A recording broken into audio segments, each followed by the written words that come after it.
Moi, mä oon Aino ja nyt me tehdään välittömästi koirien kuorien haaste. Mä en halua syödä näitä, vaan aivan bländitäs. Mut koitetaan, miten sujuu. Ei mene sit makkarankuorikurppuun, jos sopii. 18-vuotiaasta ja 1,5-vuotiaasta. Ne oli sen ikäiset ja nyt me testataan.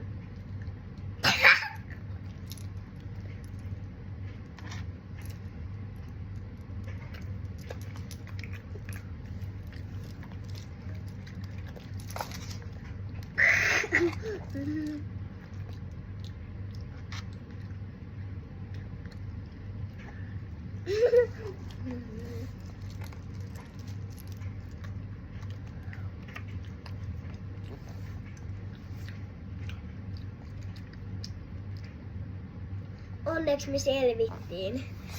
Oli aika hyvä juttu, mutta tää oli aika hyvä. Eiks niin? Ja tuolla valuu jo. Pidetään vielä otetaan vielä uusi haaste, koska ne halus vielä uuden haasteen. Niin palataan tähän.